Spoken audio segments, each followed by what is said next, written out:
આણંદ જિલ્લાની ઉમરેઠ વિધાનસભાની પેટાચૂંટણી 23 તારીખે યોજાઈ હતી।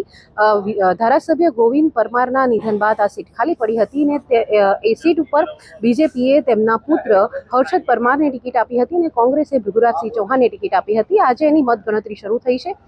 ત્યારે આપણે આણંદ જિલ્લાના વિદ્યાનગરની વીવીએમ કોલેજ છે કે જ્યાં મતગણતરી કેન્દ્ર છે અને ત્યાં સવારના 8 વાગ્યાથી શાંતિપૂર્ણ માહોલમાં જે છે મતગણતરી શરૂ થઈ છે।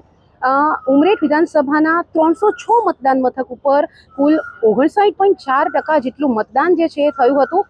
શરૂઆતમાં જે આજે 6 ઉમેદવારો જે હતા તેઓ આ ચૂંટણીના મેદાનમાં રહ્યા હતા અને 22 રાઉન્ડના અંતે એટલે કે અત્યારે જે પ્રમાણે મતગણતરી શરૂ થઈ છે એમાં 22 રાઉન્ડ થશે ને 22 રાઉન્ડના અંતે પરિણામ જાહેર થશે। 6 ઉમેદવારોના જે ભાવિ છે એ પરિણામ બાદ ખબર પડશે કે કોણ આમાં જીતે છે। જોકે આ વિધાનસભામાં સીધી ટક્કર જે છે કોંગ્રેસ અને ભાજપ વચ્ચે છે, એટલે કે ભાજપે જે પ્રમાણે જે હર્ષદ પરમાર પર જે પસંદગી ઉતારી હતી કે જેઓ ગોવિંદભાઈ પરમારના પુત્ર છે, એટલે કહી શકાય કે જે પ્રમાણે ઇમોશનલ કાર્ડ રમવાનો જે પ્રયત્ન ભાજપ દ્વારા કરવામાં આવ્યો હતો ક્યાંક ને ક્યાંક તે સફળ થતા જોવા મળી રહ્યા છે। કારણ કે જે પ્રમાણે જે સ્થાનિક સ્વરાજ્યની ચૂંટણીમાં જે પ્રમાણે મતદાન થયું છે ક્યાંક ને ક્યાંક ભાજપનો જે વોટ શેર છે એ સારો એવો જોવા મળી રહ્યો છે, પરંતુ જો ક્રોસ વોટિંગ થાય છે તો જે લીડ છે એ ક્યાંક ને ક્યાંક ઘટી શકે તેવી શક્યતાઓ જોવા મળી રહી છે। કારણ કે ઉમરેઠ વિધાનસભામાં જે સ્થાનિક સ્વરાજ્યની ચૂંટણી છે તેના કરતાં થોડું ઓછું મતદાન થયું છે અને એનું પરિણામ જે છે એ લીડ પર ક્યાંક ને ક્યાંક જોવા મળશે। અત્યારે જે પ્રમાણે